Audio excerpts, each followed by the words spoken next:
Docteur Layada, vous voulez peut-être faire une introduction? Bonjour à tous. Non, non, pas encore. Dès qu'on a le nombre, on patiente 3-4 minutes. D'accord. Mais là, il commence déjà à nous entendre, je pense, non? Si, mais on n'a pas tous les participants. 166, 173. Je te dirai, je ferai l'introduction.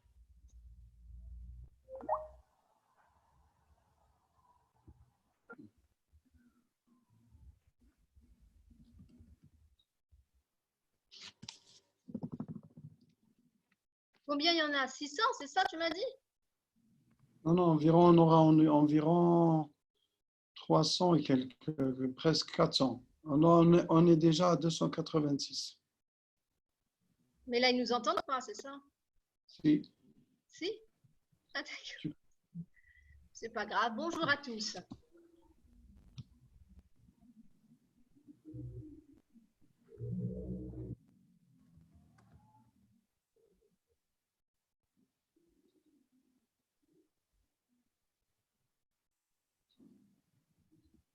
J'ai un truc vert en bas. Est-ce que tu l'as, là, toi? Non? Non, j'ai pas de timing du tout. Non, non, un truc, Euh, une bande verte. C'est toi qui l'as mise. Non? Ah si, j'ai ma barre d'état en bas. Tu la vois?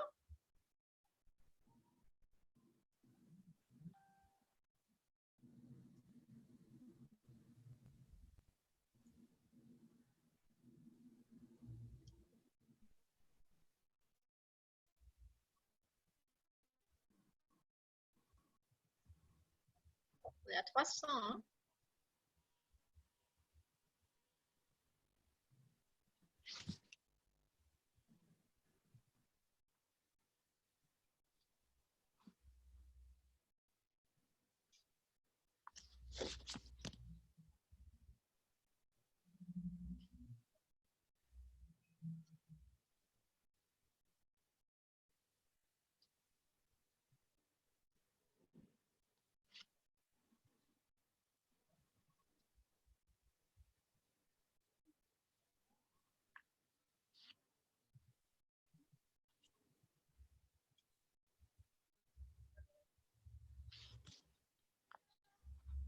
Encore une minute et on... Pas de souci, hein? Il est 13h05. On n'est pas trop en retard. On en a pour 1 heure et demie si on va doucement en expliquant certaines choses difficiles pour eux peut-être.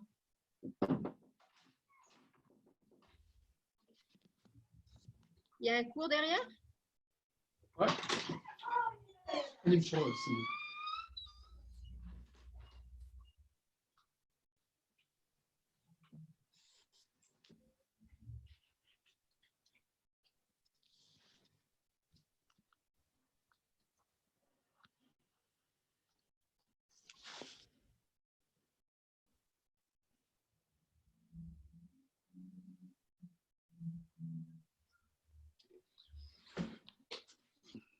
Il y a combien d'officiellement inscrits dans cette promo?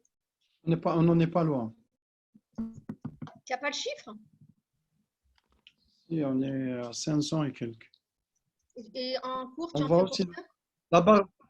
La barre verte, c'est toi qui l'as mise. J'ai pas de barre verte. En haut? En bas de l'écran. Non, j'ai pas de barre verte, moi. Défile le slide, la prochaine plaque.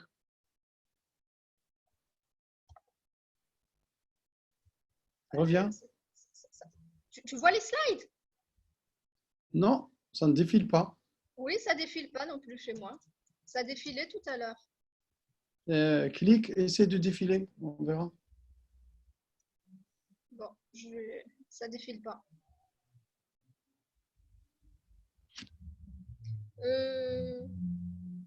Et comment là? J'arrête et je reprends. Arrête et reprends. Oui, parce que ça marchait à laisser.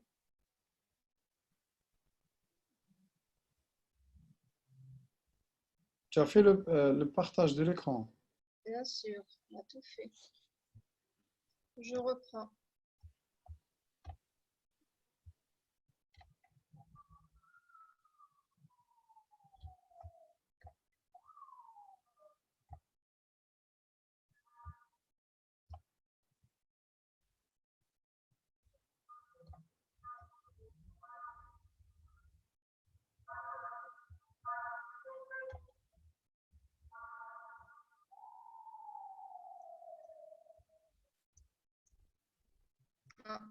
Ça ne marche pas. Ça y est, ça marche. Ça marche? Ça marche.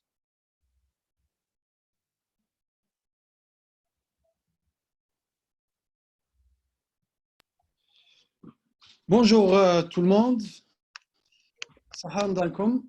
C'est avec grand plaisir que j'introduis mon ami et ma collègue professeur Belhoussine, qui a de l'expertise, qui est expert dans les troubles moteurs de l'œsophage. Donc, c'est une chance de l'avoir pour le cours. Et donc, elle va parler des troubles moteurs de l'œsophage et essentiellement du trouble moteur le plus fréquent qui est l'achalasie. Eh bien, je vous souhaite bonne session et je vous rappelle qu'il y a un deuxième cours derrière sur les hernies diaphragmatiques à 14h30, prévu à 14h30. Professeur Belhoussine, avec grand plaisir, tu as la parole. Merci, docteur Layaïda. Donc, nous allons entamer ce premier cours qui prendra à peu près 1 heure à 1h30, mais nous aurons largement le temps de répondre à de nombreuses questions. Il s'agit d'un cours pas trop compliqué. Il existe 2 grandes nouvelles notions, concepts que nous allons aborder, que vous allez voir probablement pour la première fois. Je prendrai mon temps pour vous l'expliquer de façon précise et simple. Nous allons donc commencer le cours. Bien évidemment, c'est le dernier cours concernant l'œsophage. Nous avons donc dû voir auparavant d'autres cours, et notamment tout ce qui concerne la physiologie, l'histologie, les explorations, quelles qu'elles soient, de l'œsophage. Simplement une plaque pour faire quelques rappels et pour vous dire essentiellement que le rôle de l'œsophage est quasiment exclusivement moteur. Qu'est-ce que la motricité ? C'est un ensemble de phénomènes mécaniques qui assurent la progression d'un repas, d'un bol alimentaire dans le tube digestif. Et à proprement parler pour l'œsophage, ce bol alimentaire sera assuré par progression de la bouche au moment duquel il est ingéré de façon volontaire jusqu'à l'estomac. De façon anatomio-physiologique, on distingue 3 zones. Comme vous le savez fort bien, la première zone, c'est la zone qui fait de suite au pharynx, carrefour nasopharyngien, carrefour laryngopharyngien, qui est en commun avec les voies respiratoires et les voies digestives, ce qui est important à retenir. Donc, la première zone anatomophysiologique est la zone que l'on appelle SSO ou encore sphincter supérieur de l'œsophage. Cette zone assure la prévention de l'entrée de l'air excessif dans le tractus digestif. La deuxième zone fort importante pour la motricité de l'œsophage, c'est la zone du corps de l'œsophage.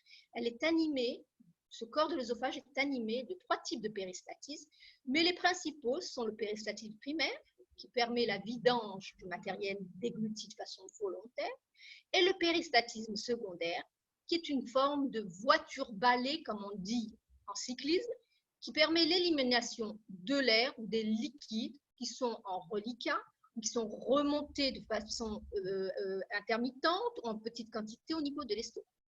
Enfin, une zone très importante est ce qu'on appelle le SIO, le sphincter inférieur de l'œsophage, qui est donc à cheval entre la cavité thoracique et la cavité abdominale et passe par là ce qu'on appelle le hiatus diaphragmatique. Cette zone, ce sphincter inférieur de l'œsophage est important parce qu'il joue un rôle dans la prévention du reflux gastro-œsophagien.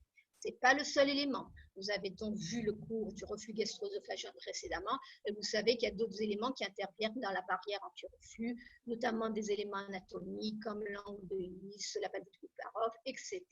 Et le SIO, sphincter inférieur de l'œsophage, est un élément tout aussi essentiel. Donc, entrons dans le vif du sujet. Notre thématique, c'est bien les troubles moteurs de l'œsophage. Dès à présent, je vous donnerai 3 éléments fondamentaux. D'abord, il faut savoir distinguer les troubles primitifs des troubles secondaires. Ces troubles secondaires sont assez faciles à reconnaître parce qu'ils s'intègrent dans un tableau d'une pathologie sous-jacente. Et le trouble moteur de l'œsophage est en fait un épiphénomène très souvent au second plan. Le gastro-entérologue a finalement un rôle le plus souvent mineur. Il assistera préférentiellement dans le cadre d'une thérapeutique nutritionnelle en faisant peut-être une gastrostomie périendoscopique. Mais le pathologiste qui a la pathologie sous-jacente prendra en charge le patient. Les principaux signes d'appel des troubles moteurs de l'œsophage ne sont pas spécifiques. Il s'agit de la dysphagie, des douleurs thoraciques, la régurgitation, du pyrosis, mais ce sont des signes qu'il faut connaître pour pouvoir être orienté, explorer le patient. Je vous l'ai dit, ils ne sont pas spécifiques. C'est pourquoi le troisième point est important et que le diagnostic d'une maladie œsophagienne primitive motrice ne pourra donc être retenu qu'après avoir formellement éliminé une lésion organique, qu'elle soit intrinsèque ou extrinsèque. Et nous verrons ça tout au long de cet exposé. Quelle classification proposer pour pouvoir rapidement faire la part des choses? Il existe de nombreuses classifications. La plus longuement et largement utilisée, celle de Spechler et Castel, qui repose sur la manométrie conventionnelle, mais toutes les classifications disponibles sont imparfaites, bien évidemment, elles ont des avantages, des limites, et il faut savoir que la motricité, la neuromotricité, est une surspécialisation en gastroentérologie qui connaît de nombreuses avancées. Il existe, bien évidemment, au fur et à mesure de ses connaissances anatomiques, physiologiques, cliniques, thérapeutiques, de nouvelles classifications qui affinent les données et qui permettent d'être plus proches des réalités connues. La classification que je vous proposerai sont au nombre de 2. La plus simple, la plus didactique, pour vous qui êtes encore des externes, c'est cette fameuse classification qui oppose les troubles moteurs primitifs aux troubles moteurs secondaires. C'est facile, les troubles moteurs primitifs sont au nombre de 4 essentiellement. Ce sont ceux qui sont représentés ici en bleu, la chalasie de l'œsophage, la maladie d'espace diffus, l'œsophage casse-noisette ou l'hypertonie du sphincter inférieur de l'œsophage. Il existe des formes intermédiaires entre toutes ces situations. Enfin, il existe des patients qui présentent des troubles moteurs enregistrés lors de la manométrie, mais qui ne sont pas spécifiques. Donc, ils n'ont pas vraiment de grande pertinence clinique. Il faudra attendre, bien évidemment, les progrès, et je n'en doute pas qu'ils arriveront, de pouvoir les mettre dans une entité, dans un groupe nosologique bien défini. À côté de ces troubles moteurs primitifs que nous verrons, il existe les troubles moteurs secondaires dont je vous ai parlé, et bien évidemment, comme vous le savez, toute motricité répond bien évidemment à un stimulus, à un arc réflexe qui est coordonné par un système nerveux périphérique, secondaire. Il existe bien évidemment des neurones afférents, des neurones efférents, et l'effecteur, c'est le muscle. L'œsophage est aussi constitué de structures musculaires, de structures nerveuses, et vous comprendrez aisément que l'atteinte quelconque d'une de ces structures aura une répercussion sur la motricité de l'œsophage. Il s'agisse d'une atteinte du système nerveux central, tel que l'AVC, l'accident vasculaire cérébral, la sclérose en plaques, la sclérose latérale amyotrophique, une atteinte du système nerveux périphérique, poliomyélite, syndrome Guillain-Barré, des atteintes musculaires telles que la myasthénie, des collagénoses, des atteintes des toxiques, des endocrinopathies, des pathologies digestives fonctionnelles telles que le reflux gastro-œsophagien peuvent aussi entraîner des troubles moteurs de l'œsophage à des degrés variables. Il faudra bien sûr évidemment reconnaître cette pathologie sous-jacente pour pouvoir agir en fonction de sa stratégie thérapeutique. La deuxième classification que je vous présente, c'est une classification récente, c'est la plus récente, qui est régulièrement actualisée, nous sommes à la 3e version, et qui est basée sur ce que l'on appelle la manométrie à haute résolution. Je pense qu'à l'heure actuelle, même en étant des externes, vous ne pouvez pas ne pas connaître la manométrie à haute résolution. C'est peut-être le passage un peu plus difficile de l'exposé actuel que je vais vous faire, que j'ai essayé de rendre simple quand même. Alors, cette classification de Chicago, concentrez-vous, parce que c'est peut-être le passage le plus important à comprendre, et après ça ira plus facilement, repose sur l'étude de 2 éléments. La jonction œsogastrique, qui en fait, pour faire simple et vous expliquer les choses, correspond à ce fameux SIO, sphincter de l'inférieur inférieur de l'œsophage. Au niveau de cette jonction œsogastrique, en manométrie à haute résolution, on calcule ce qui est appelé PRI, ou pression de relaxation intégrée 4 secondes, ce qui correspond en fait à la pression et à la relaxation du SIO. Donc c'est facile à comprendre, ce sont des données que vous avez déjà vues précédemment dans les cours de physiologie, en cours de sémiologie, dans les modules de préclinique. Donc ça, c'est facile, il faut simplement retenir qu'à l'heure actuelle, en manométrie à haute résolution, Pour analyser la jonction œsogastrique, on parle de pression de relaxation intégrée 4 secondes, ou PRI. Deuxième élément qu'on analyse au cours de la classification de Chicago, c'est le péristatisme du corps de l'œsophage. Et ça, vous connaissez fort bien les différentes possibilités d'atteinte du péristatisme du corps de l'œsophage. Pour être schématique, nous savons donc, lorsqu'on réalise une manométrie, quelle qu'elle soit, mais là nous parlons de manométrie à haute résolution, des tracés normaux, quasi normaux, c'est les patients normaux. Alors là, c'est la normalité. Nous avons quelques petites anomalies du tracé manométrique, pas spécifiques, qui n'ont pas encore de grande pertinence clinique ou thérapeutique. Ce sont des patients qui on ne proposera pas de traitement le plus souvent, et ces anomalies peuvent être vues aussi chez le sujet sain ou chez le sujet pathologique. Enfin, lorsque nous passons la barre rouge que vous voyez en pointillé, là, ce sont des situations qui ne sont pas observées chez le sujet volontaire sain. Donc, ce sont des anomalies cliniques patentes. Elles sont de deux ordres. Nous avons dit que dans un premier temps, nous analysons le péristatisme. Lorsqu'il existe des anomalies du péristatisme du corps de l'œsophage spécifiques, nous pouvons ainsi reconnaître plusieurs groupes de pathologies, telles que la maladie d'Espaz, telles que l'œsophage contractile. Lorsque s'ajoutent à ces anomalies spécifiques du péristatisme du corps de l'œsophage, des anomalies de la jonction œsogastrique, nous avons le groupe principal d'anomalies de l'œsophage, c'est-à-dire l'achalasie du cardiaque de l'œsophage. Vous voyez bien, donc l'analyse de la jonction œsogastrique, l'analyse du corps de l'œsophage nous permet de proposer une classification de Chicago que je vais vous proposer comme elle existe. Là, il s'agissait d'un schéma simplificatif. Et voilà la classification de Chicago que vous retrouverez dans le papier de Carilas, qui est le groupe de médecins, d'experts en troubles moteurs de l'équipe de Chicago, avec l'équipe de Pandolfino, qui ont établi cette classification et qui ont mis au point tous ces systèmes dans le numéro de 2015 de neurogastroentérologie émotive. On va la reprendre doucement, pas à pas.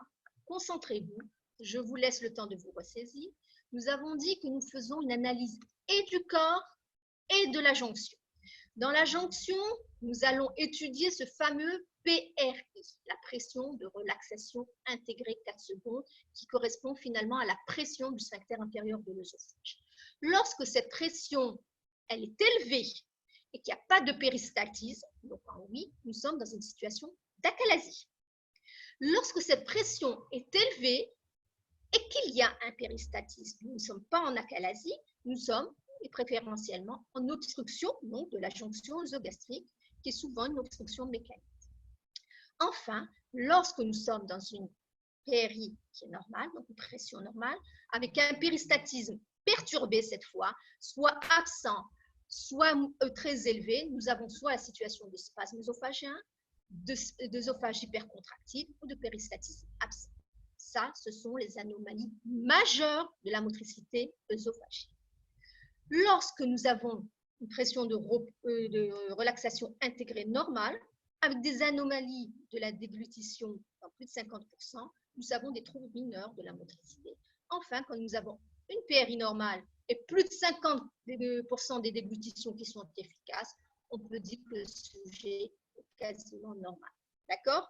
Donc, vous avez bien compris. Si vous n'avez pas compris, nous pourrons y revenir. Notez vos questions. Nous allons donc aborder carrément les différentes entités.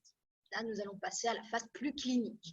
Il était indispensable de vous faire ce rappel sur la manométrie à haute résolution parce que c'est la manométrie qui est actuellement largement utilisée à travers le monde. Elle va devenir, bien évidemment, c'est le gold standard en Europe et en Occident et aux États-Unis. Elle est en train de diffuser sur le reste de la planète qui sont moins bien équipés, mais progressivement, c'est à cette manométrie que vous allez être confrontés dans votre avenir, dans votre pratique quotidienne. Donc, même en étant externe, vous ne pouvez pas passer à côté. Donc, comme vous le voyez, la prévalence des troubles moteurs de l'œsophage, troubles moteurs primitifs que nous allons étudier présentement, cette prévalence est faible en général. Ce sont des pathologies rares. Mais la pathologie la plus fréquente, comme vous le voyez, c'est l'achalasie de l'œsophage avec 36% de l'ensemble des troubles moteurs de l'œsophage primitif. Les spasmes diffus, le casse nasal, l'hypertonie du SIO sont vraiment bien moindres, 10%, c'est-à-dire. 3 fois moins fréquent que l'achalasie de l'œsophage, dont le cadre nosologique est bien mieux précisé et bien mieux connu. C'est ça que nous allons nous attarder sur cette achalasie de l'œsophage et passerons ensuite au spasme diffus au casse-noisette, mais de façon bien plus rapide pour avoir le temps quand même de répondre à quelques questions. L'achalasie de l'œsophage, donc à tout seigneur, tout honneur, quelle est la définition? C'est une maladie d'éthologie inconnue. Elle est caractérisée encore à l'heure actuelle par quand même des données de manométrie. Péristatisme du corps de l'œsophage avec un défaut de relaxation du sphincter inférieur de l'œsophage suite à une déglutition. C'est en réponse à une déglutition.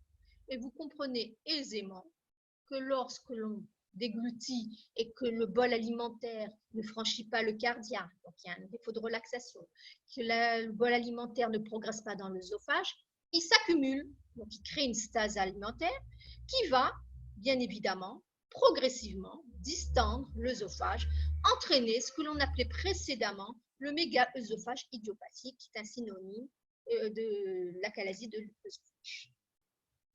Du point de vue anatomique, si vous avez compris la définition, l'anatomopathologie en découle.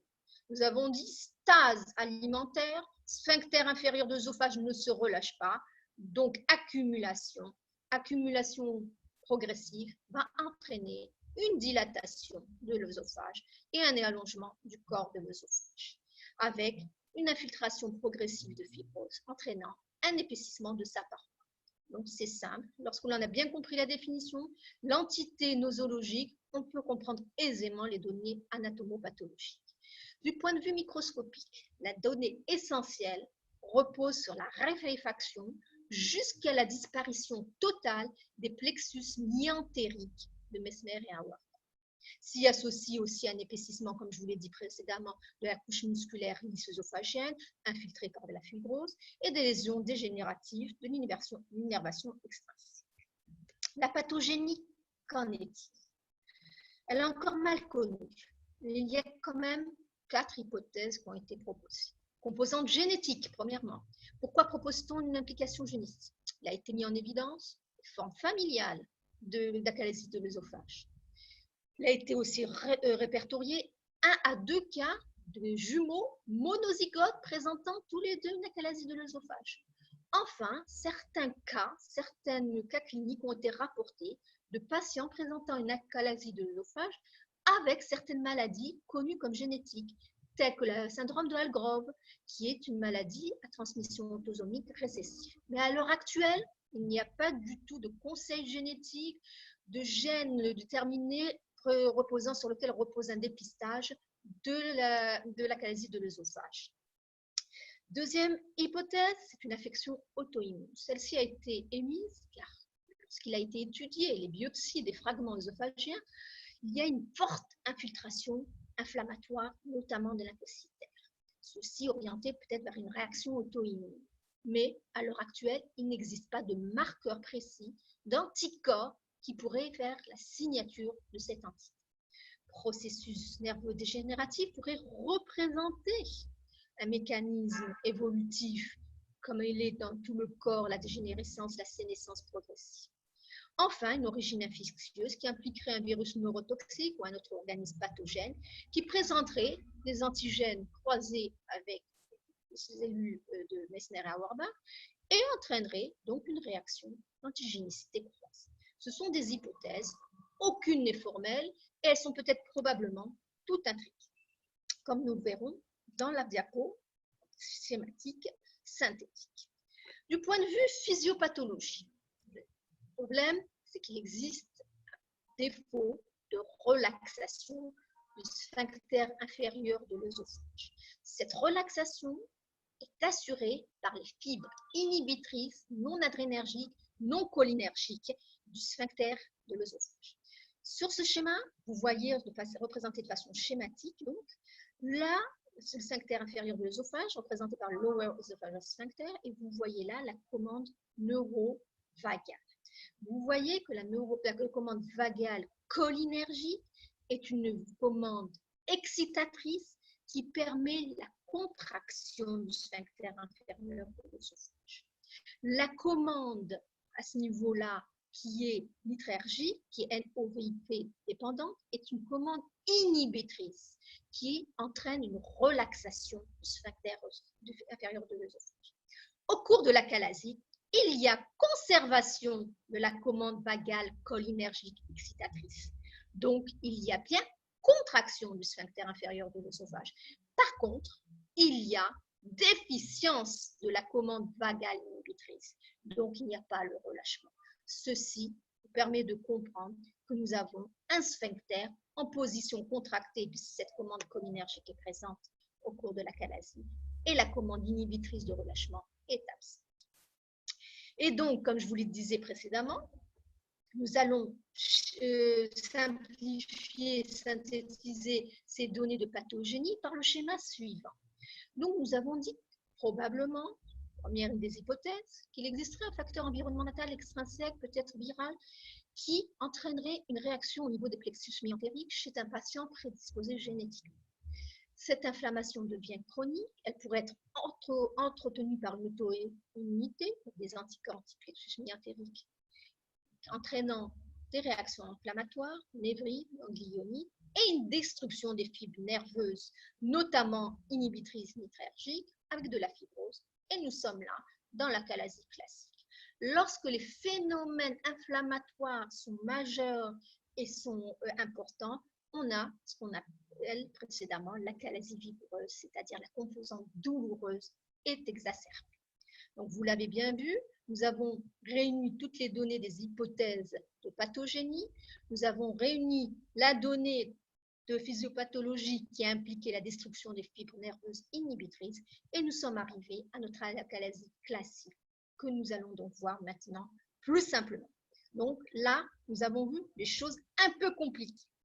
Donc là, c'est de données simples, vous allez facilement intégrer, comprendre. Les données d'épidémiologie, malheureusement, nous ne disposons pas en Algérie, même pas dans l'Algérois, même pas à Alger, de registres répertoriant la prévalence, l'incidence des troubles moteurs de l'œsophage. Donc, nous nous reposerons sur des données occidentales qui montrent, comme je vous disais déjà précédemment, qu'il existe une faible incidence de ces pathologies. Ce sont des pathologies très, très rares. Nous les voyons nous-mêmes parce que nous sommes un centre tertiaire, super spécialisé, et nous avons un billet de recrutement. Mais ça ne court pas les rues. Et finalement, c'est quand même l'achalasie qui est 3 fois plus fréquente que les précédentes. Donc, vous voyez que ce sont des pathologies extrêmement rares avec une incidence de 0,8 100 000 habitants par an. Elle peut survenir à tous âges. Elle est rare chez l'enfant. Elle peut survenir aussi bien chez l'homme et la femme. Et je vous ai dit qu'il y avait une possibilité de contexte familial chez 1 à 2% des patients. Du point de vue clinique, on oppose 2 stades. Un stade précoce, où vous, qui m'écoutez présentement, externe, êtes acteurs principaux. Vous avez assisté au cours, donc dès à présent, vous pourrez être attentif, réceptif à des signes mineurs, des troubles de la déglutition mineure, intermittents, une petite gêne au niveau juxtaxiphoïdien à la déglutition, un petit accrochage, des douleurs intermittentes, des piqûres. Donc, lorsque vous interrogez vos patients, lorsqu'ils vous rapportent des troubles, il faut être attentif, il faut savoir rebondir, il ne faut pas négliger. Donc là, je n'ai nul doute que ceux qui assistent à ce cours seront plus vigilants que ceux qui n'ont pas assisté. Parce que lorsqu'on arrive à un stade avancé, le patient lui-même fait son diagnostic. Il ne peut pas manger, c'est une dysphagie, qui est le symptôme le plus fréquent. C'est une dysphagie qui est dite de façon livresque, classique, académique, paradoxale. Elle est intermittente, elle est capricieuse, elle est spasmodique, elle porte d'abord sur les liquides, puis sur les solides, puis elle évolue progressivement jusqu'à devenir quasi permanente. Mais en fait, toutes sortes de dysphagies peuvent mettre en évidence une achalasie de l'œsophage. À côté de ce symptôme principal, il existe des situations où se surajoutent des régurgitations, des douleurs thoraciques et un amaigrissement. Donc, ça, c'est le stade avancé. Par contre, il faut quand même savoir que si on n'est pas attentif, très tôt, le délai de diagnostic est assez retardé, jusqu'à 7 ans pour faire le diagnostic chez un patient ayant eu des symptômes mineurs. Et les symptômes, bien évidemment, principaux, comme vous voyez sur ce tableau, dans plus de 90% des cas, c'est la dysphagie, mais on est déjà à un stade avancé lorsqu'elle est bien installée. Donc là, c'est peut-être 4-5 ans d'évolution de sa pathologie. L'examen physique n'apporte peu d'éléments au diagnostic finalement. Il y a un grand intérêt par contre pour rechercher des signes de carence.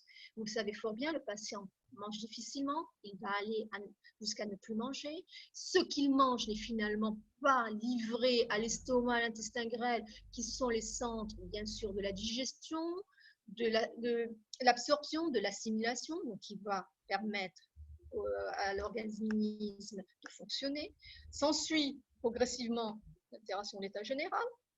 Comme je vous l'ai dit précédemment, le carrefour laryngopharyngien est un carrefour commun aux voies respiratoires et au tube digestif. Donc, il peut facilement y avoir des contaminations par microaspiration des voies respiratoires, des complications pulmonaires qu'il faut rechercher lors de notre examen physique. Il faut faire un examen complet. Pourquoi donc? Parce que je vous l'ai dit déjà dès la première diapositive, nous avons les troubles primitifs, ceux que nous étudions actuellement, mais il faut savoir aussi reconnaître que nous sommes dans un trouble moteur peut-être sous-jacent. Donc, il faut savoir si le patient n'a pas de troubles neurologiques, s'il ne fait pas des troubles musculaires, s'il n'est pas éthylique. Donc, tout ça, il faut faire une analyse, l'examen clinique, un interrogatoire minutieux pour rechercher une pathologie sous-jacente qui permettra rapidement d'orienter le patient vers le spécialiste qui sera plus efficace pour lui. Bien évidemment, il faudra rechercher tout art associé, sachant que le patient sera sujet à un traitement, parfois chirurgical, parfois lourd, qui nécessitera donc de connaître les limites, les indications, les contre-indications à certaines stratégies thérapeutiques. Nous arrivons au chapitre des examens complémentaires. Nous allons les voir pas à pas, des plus simples aux plus spécialisés. Donc les plus simples, où que vous soyez, où que vous exerciez, que vous soyez spécialiste, que vous soyez médecin généraliste, que vous soyez spécialiste d'une autre spécialité, vous pourrez toujours les pratiquer, définir qu'il y a probablement une acalasie de l'œsophage et orienter dans un second temps vos patients vers un expert, vers un centre tertiaire.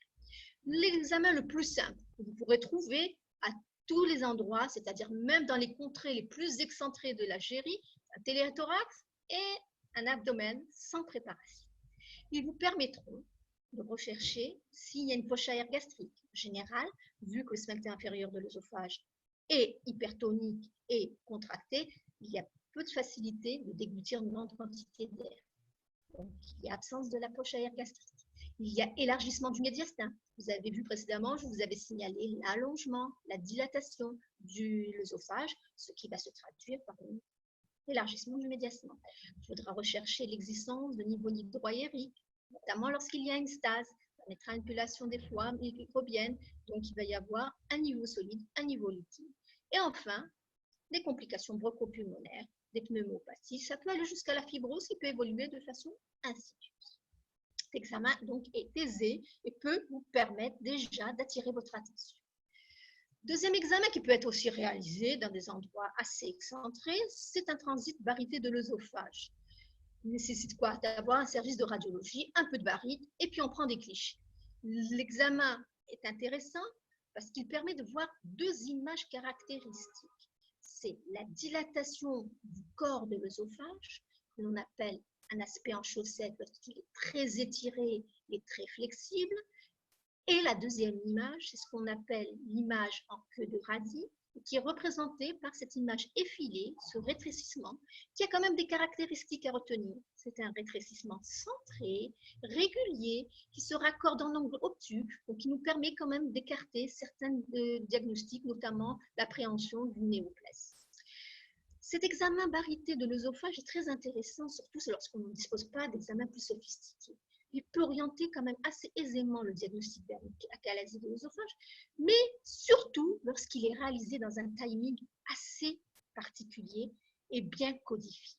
On réalise radio à 1 minute de l'ingestion du bol baryté, à 2 minutes et à 5 minutes. Et on mesure la colonne de baryte persistante après le temps imparti. Et le facteur prédictif de réponse au traitement, lorsqu'il existe une rétention barytée, le présente encore après 5 minutes après l'ingestion.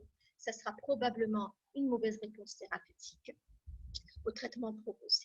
Donc vous voyez, en faisant cet examen simple disponible, on peut s'orienter du point de vue diagnostique et on peut orienter aussi vers le point de vue thérapeutique. Donc, il ne faut pas négliger les examens simples et sauter directement aux choses plus compliquées. Bien évidemment, actuellement, l'examen de première intention, c'est la fibroscopie digestive. Je pense que ce soit dans des services hospitaliers ou même au privé. Pratiquement toutes les grandes villes ou les petites villes disposent quand même d'un gastro-entérologue ou d'un interniste qui peut vous réaliser une fibroscopie. Permettra d'objectiver la présence d'un œsophage dilaté. Rappelez-vous ce dont je vous ai parlé concernant l'anapathe, concernant la clinique. Permettra de voir de la stase alimentaire, un aspect spastique hypertonique du sphincter inférieur de l'œsophage, avec cette image caractéristique qu'on appelle l'aspect en rosette du cardia, qui met en évidence la convergence des plis du cardia vers le centre ponctuel qui est la lumière œsophagienne. Cet aspect assez caractéristique, mais il ne faut pas perdre de vue au cours de la calasie de l'œsophage, une fibroscopie peut être normale dans 45% des cas. Donc, n'écartez pas le diagnostic, même si vous avez une fibroscopie œsogastroduodénale normale. Vous avez donc une sténose. Un endoscopiste avisé, précautionneux, tentera le passage vers l'estomac et obtiendra ce qu'on appelle un signe du ressaut, c'est-à-dire un petit ressaut lors du franchissement de ce cardia. C'est assez caractéristique, ce n'est pas pathognomonique et ce n'est pas systématique. Donc, si ça n'existe pas, il ne faut pas non plus écarter le diagnostic d'achalasie du cardia. Ce qu'il faut surtout ne pas omettre de réaliser lorsqu'on a une fibroscopie, fait réaliser dans le cas de suspicion d'un trouble moteur de l'œsophage, notamment achalasie de cardia, c'est de réaliser des biopsies. Pourquoi réaliser ces biopsies? Il faut, dans un premier temps, éliminer ce qu'on appelle l'œsophagite à isométrie, surtout s'il s'agit d'un sujet jeune, d'un sujet qui a un terrain atopique, d'un sujet qui a une fibroscopie normale, qui a des antécédents d'impaction alimentaire. Très probablement, nous sommes dans une situation d'œsophagite à eosinophile qui ne pourra être confirmée qu'avec les biopsies de l'œsophage selon un protocole bien codifié. Nous ne rentrerons pas présentement dans ces détails. Deuxième intérêt de ces biopsies œsophagiennes, c'est de rechercher un éventuel cancer de l'œsophage greffé sur une achalasie. Et j'attire votre attention dès à présent sur le fait que l'achalasie de l'œsophage est un état précancéreux œsophagien. Nous verrons cela dans les complications. Donc, vous voyez, cet examen apporte beaucoup d'informations. Mais finalement, l'examen de référence, l'examen, le gold standard, comme on dit en anglais, et la manométrie œsophagienne. Je vais faire peut-être un petit peu de rappel. Donc là, en effet, j'attire votre attention et je vous demande de vous reconcentrer. C'est le deuxième petit passage plus délicat parce que plus nouveau pour vous. Nous avons deux types de manométrie disponibles à l'heure actuelle. Nous avons ce que nous appelons la manométrie conventionnelle, classique, qui est une manométrie perfusée, hydraulique, bidirectionnelle et qui comprend que 8 capteurs de pression. Côté de cette manométrie conventionnelle, il y a la fameuse manométrie à haute résolution, celle dont je vous ai parlé précédemment, celle sur laquelle repose la classification de Chicago, celle à laquelle vous allez être confronté jeune externe lorsque vous serez dans la pratique et dans la vie quotidienne. Donc, celle-là, il ne faut pas la négliger. D'accord? C'est la manométrie à haute résolution. Manométrie repose sur un système magnétique, solide, temporospatial et qui a quand même 36 capteurs, ce qui augmente la performance. Cette manométrie peut être réalisée soit de manière conventionnelle, soit de manière plus moderne, donc qui est la manométrie à haute résolution, et elle permet d'enregistrer quoi finalement? Elle permet d'enregistrer la pression au niveau du sphincter supérieur de l'œsophage, sphincter inférieur de l'œsophage. Elle permet d'enregistrer le relâchement du sphincter supérieur de l'œsophage, du sphincter inférieur de l'œsophage, et elle permet d'analyser le péristatisme du corps de l'œsophage, donc la motricité de l'œsophage. De façon schématique, nous avons là donc cet œsophage avec son sphincter supérieur, son sphincter inférieur, son corps comme je l'ai précédemment expliqué. Lors de la déglutition d'un bol alimentaire. En manométrie, on prend en général un liquide, c'est en général 5 cc d'eau que l'on fait déglutir au patient. On induit donc des phénomènes moteurs, on induit donc une déglutition, swallowing en anglais. Il y a donc relâchement du sphincter supérieur de l'œsophage, qui génère l'induction d'un péristatisme qui est composé d'ondes péristatiques œsophagiennes. Ces ondes ont 4 caractéristiques.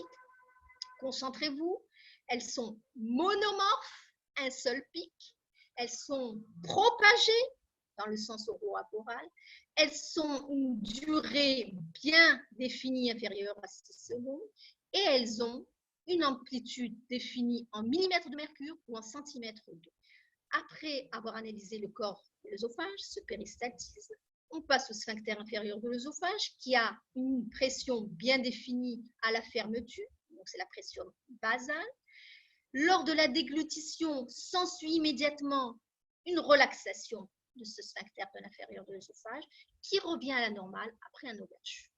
Donc ça, c'est un schéma qui vous montre au décours d'une déglutition, relaxation du sphincter supérieur de l'œsophage, propagation de l'onde péristatique selon les 4 caractéristiques que je vous ai données, relaxation du sphincter inférieur de l'œsophage et retour à la normale.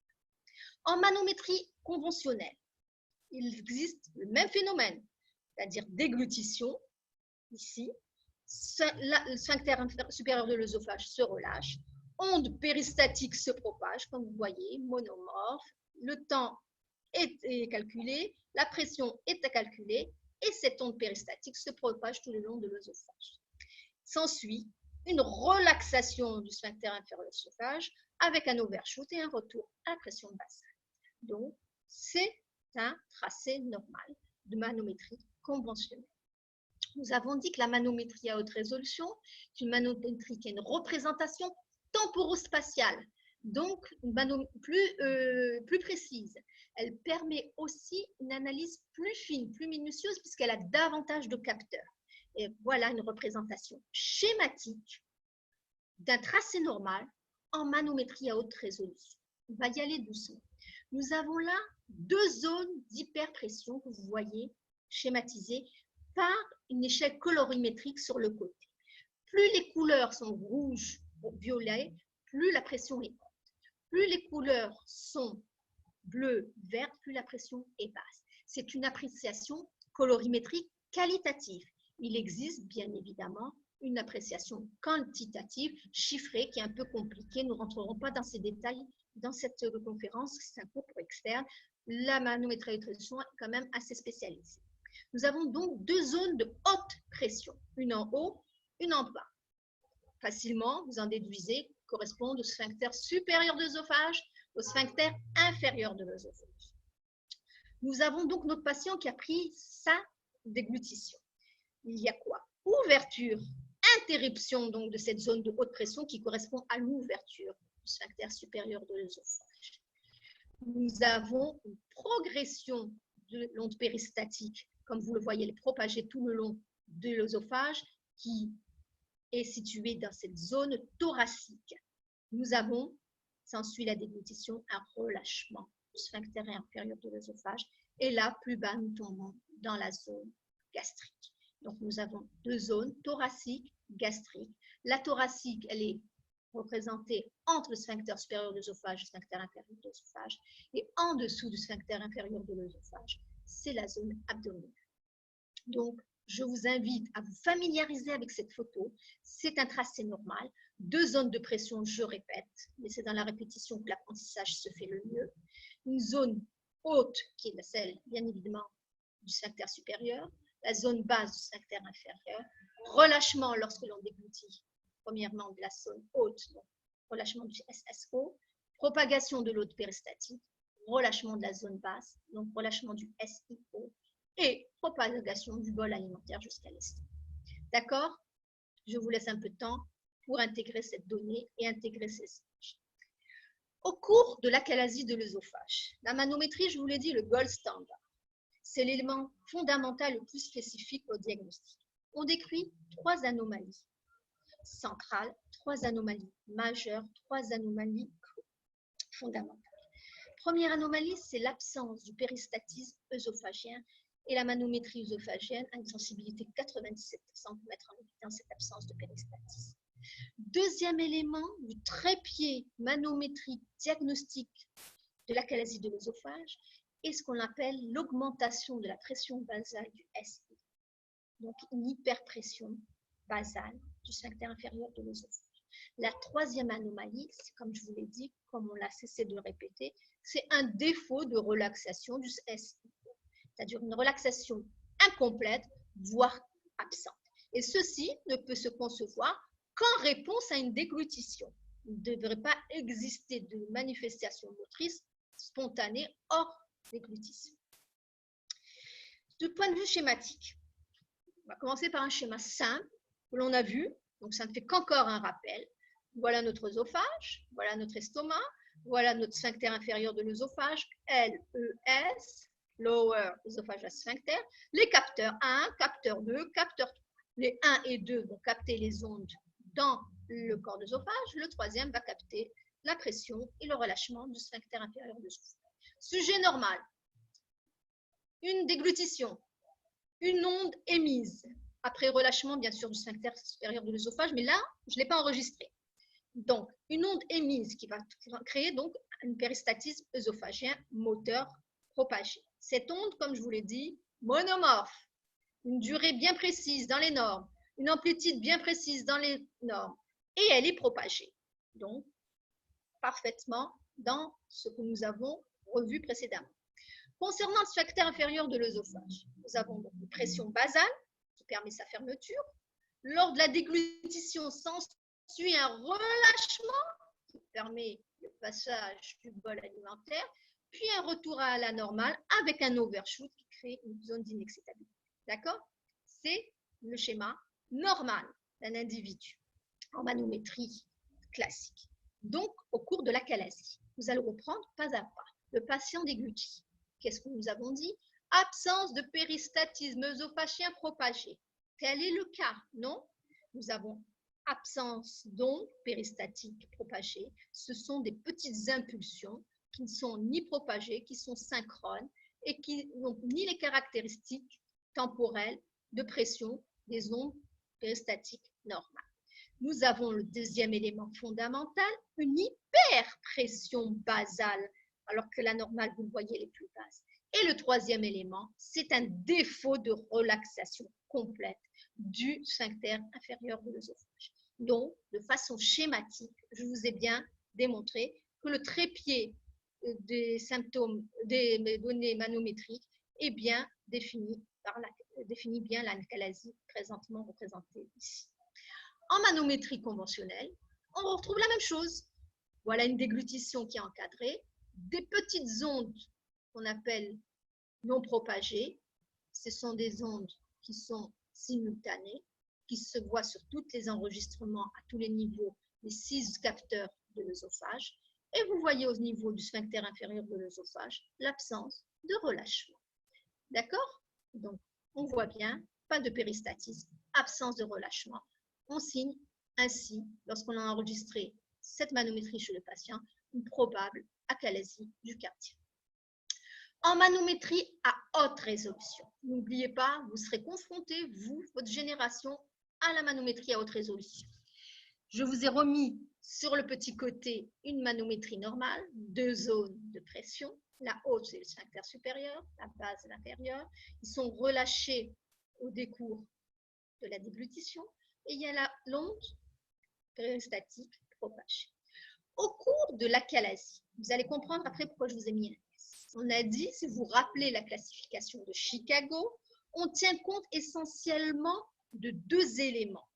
La pression du sphincter inférieur de l'œsophage, ou la PRI en manométrie à haute résolution, la pression de relaxation intégrée de 4 secondes, qui est absente, son relâchement est absent, elle est supérieure à 15 mm de mercure, et l'absence de péristatisme au niveau du corps de l'œsophage. Il n'y a pas de péristatisme normal.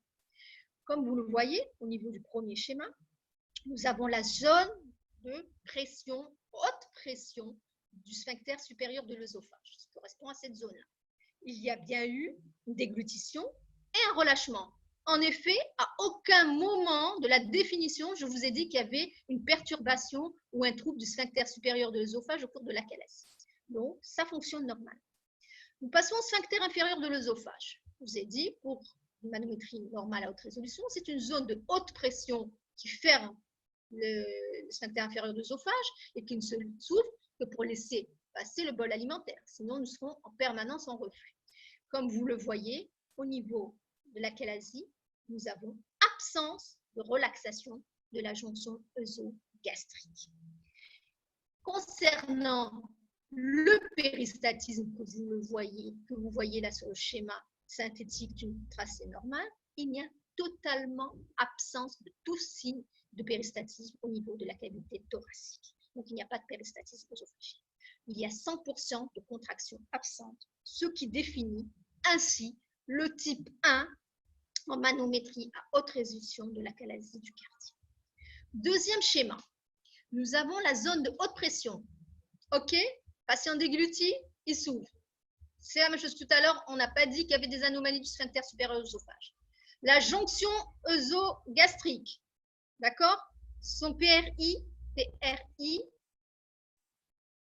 est supérieur à 15. Donc, il est en hypertonie et il n'y a pas de relaxation. C'est déjà une première donnée de diagnostic d'achalasie. Deuxième donnée, nous avons l'absence de péristatisme propagé. Nous avons une colonne de pressurisation, c'est-à-dire une zone de haute pression qui n'est pas propagée, qui n'est pas un péristatisme normal et qui définissent ainsi le type 2 de l'achalasie de l'œsophage, une pressurisation pan-œsophagienne de plus de 20%. Dans le type 3, nous ne reprenons pas ce qui est sphinctérien, je pense que vous avez très bien compris, il existe quelques fragments encore de contraction distale fonctionnelle et là, ça définit le type 3. Pourquoi je vous définis ces trois types d'achalasie? Même si vous êtes des externes, c'est parce que vous allez être confrontés à la manométrie à haute résolution et surtout parce qu'il y a un impact important, notamment en matière de stratégie thérapeutique. De nombreuses études, et là je vous ai repris une étude multicentrique européenne qui a été réalisée en 2013, montrent clairement que en fonction du type d'achalasie, la réponse à la thérapeutique proposée n'est pas identique. Ainsi, cette étude nous permet de voir deux éléments fondamentaux dans ce groupe de patients. C'est que, le type le plus fréquent, c'est le type 2. Le type le moins fréquent d'achalasie, c'est le type 3. Deuxièmement, il permet de voir que les patients présentant un type 2 d'achalasie répondront dans 100% des cas pratiquement à la dilatation pneumatique. Ils répondront bien aussi à la chirurgie. Par contre, les patients qui ont un type 3 répondront pas bien à la dilatation, moins d'un patient sur deux, et répondront très bien à la chirurgie. Donc déjà, on voit à qui on va proposer telle ou telle stratégie thérapeutique. Le type 1 est un type qui est assez fréquent, 80%, et qui donne des résultats assez identiques en matière de dilatation qu'en matière de chirurgie. Là, il faudra faire intervenir d'autres facteurs pour proposer la stratégie thérapeutique adéquate, comme nous allons le voir dans les plaques qui suivent. À côté de cette manométrie à haute résolution, on peut coupler une impédance-métrie, mais c'est très spécialisé. En pratique courante, ça ne se fait pas encore de façon systématique. Permettra de voir en même temps les défects de la pression et des relâchements et le bolus qui est incarcéré et qui a une anomalie de son transit. Mais ça, c'est vraiment surspécialisé. Enfin, pour finir, les examens complémentaires, on peut demander aussi une écho-endoscopie, un scanner thoraco-abdominal, qui va montrer un épaississement, comme je vous l'ai précédemment précisé dans les données d'anatomopathologie, qui est en lien avec cette hypertrophie musculaire de l'œsophage, des couches musculaires à 5 à 10 cm de la jonction œsogastrique. Elle est plus importante et plus fréquemment observée pour des maladies du spasme diffus. Et elle n'est pas donc spécifique de l'achalasie. Mais elle peut orienter quand même vers un trouble moteur l'un ou l'autre et donc amener le médecin à aller plus au-delà des explorations. Les complications, c'est facile, on a vu toutes les conséquences par les données anatomiques, les données physiologiques. Lorsqu'il y a de la stase, on va avoir des œsophagites, bien évidemment. On a vu la contiguïté et la proximité de l'arbre respiratoire, donc des complications respiratoires cherchées systématiquement, qui peuvent aller d'une simple toux à des surinfections, carrément de l'insuffisance respiratoire, dans certains cas même de la fibrose qui évolue à bas bruit. Perforation de l'œsophage, L'évolution, bien évidemment, lorsque le patient est dénutri, que le diagnostic est tardif et qu'il ne consulte pas assez tôt, c'est l'amaigrissement jusqu'à la cachexie. Et précédemment, je vous ai dit qu'il s'agissait d'un état prénéoplasique. Donc, il peut s'agir d'une dégénérescence observée chez 2 à 7% des patients avec une évolution, bien évidemment, de 15 à 20 ans. Après pas le diagnostic, après les premiers symptômes. C'est pour ça qu'il faut faire le diagnostic assez tôt et proposer des biopsies, comme je vous l'ai dit, systématiquement pour éliminer une œsophagite œsophile ou une dégénérescence. Mais il n'existe pas encore à l'heure actuelle de protocole bien codifié de surveillance de ces états prénéoplasiques survenant sur achalasie de l'œsophage. Diagnostic différencié. Bien évidemment, nous avons tout ce qui peut donner des troubles moteurs extrinsèques et intrinsèques, c'est-à-dire les néoplasies extrinsèques, les néoplasies intrinsèques, toutes les sténoses, quelles que soient leurs origines, les pathologies secondaires, on en a parlé. N'oubliez pas qu'un trouble moteur peut s'intégrer dans un tableau d'une pathologie sous-jacente, la sclérodermie, la pseudo-obstruction intestinale, la maladie de Chagas, post-vagopotomie ou tous les autres troubles moteurs œsophagiens. D'accord? Donc là, c'est un répertoire peu exhaustif, donc il faut évoquer toutes les anomalies motrices, toutes les anomalies organiques, qu'elles soient digestives ou extra-digestives. Enfin, nous abordons le chapitre du traitement. Quel est le but du traitement? Finalement, la première diapo, je vous ai dit, le rôle de l'œsophage était quasi exclusivement moteur. Donc, c'est le transport du bol alimentaire qui a été décrété de façon volontaire par la bouche et qui doit être mené à l'œsophage. Donc, on veut restaurer tout simplement cette fonction. Donc, améliorer la vidange de l'œsophage, diminuer l'hypertonie du sphincter inférieur de l'œsophage qui représente un obstacle et améliorer l'état nutritionnel. Et tout va bien. Pour cela, il faut quand même s'assurer qu'on est bien devant une achalasie. Il s'agit bien d'une atteinte primitive et non d'une atteinte secondaire, d'une forme qui s'intègre dans un tableau d'atteinte secondaire. Et enfin, qu'il n'existe pas de processus néoplasie sous-jacent infiltrant la jonction œsogastrique. Les armes thérapeutiques disponibles. Règle hygiéno-diététique, inutile de vous le dire, vous le devinez de vous-même.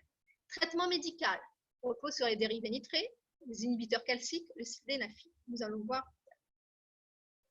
Le traitement endoscopique, il s'agit soit des dilatations pneumatiques, soit des injections intrasphinctériennes de toxines botuliques par voie endoscopique.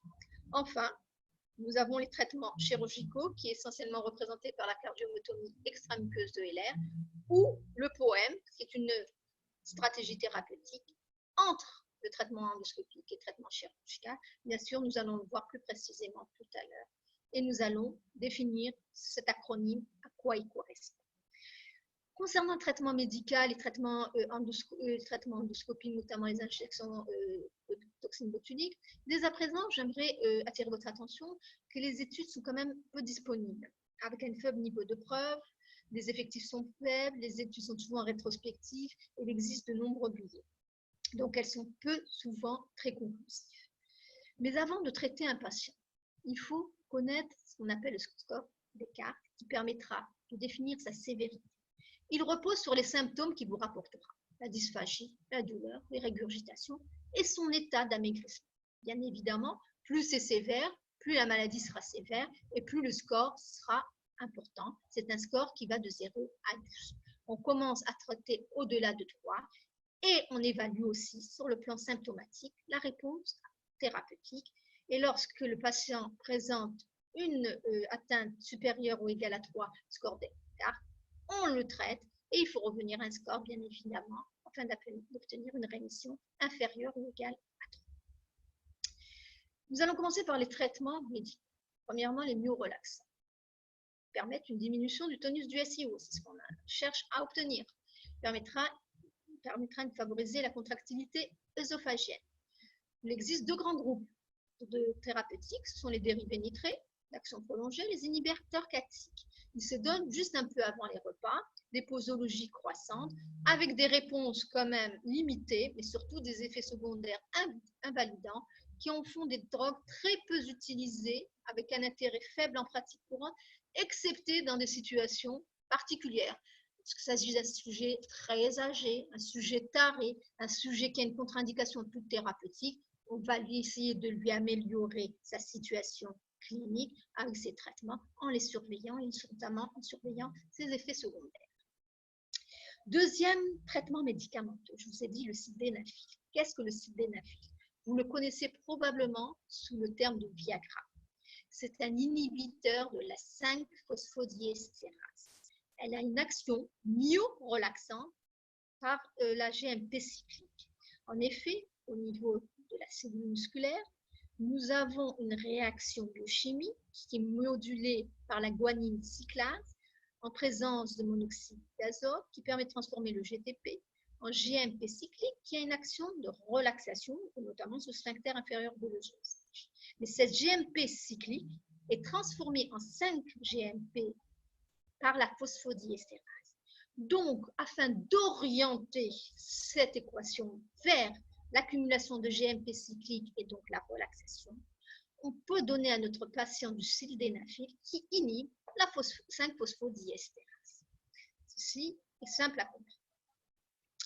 Enfin, la toxine botulique, qui est un traitement médicamenteux donné par voie endoscopique, elle a une action myorelaxante sur les muscles lisses. En effet, au niveau de la jonction du sphincter inférieur de l'œsophage, les vésicules d'acétylcholine dont on a parlé précédemment ont un rôle excitateur, donc ont un rôle de la contraction du sphincter inférieur de l'œsophage. Elles seront libérées et vont, pour avoir leur activité, se fixer sur les récepteurs de l'acétylcholine et donc entraîner une contraction.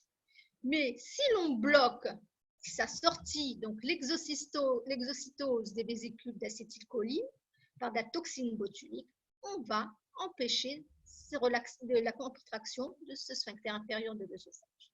Cette toxine botulique est très intéressante.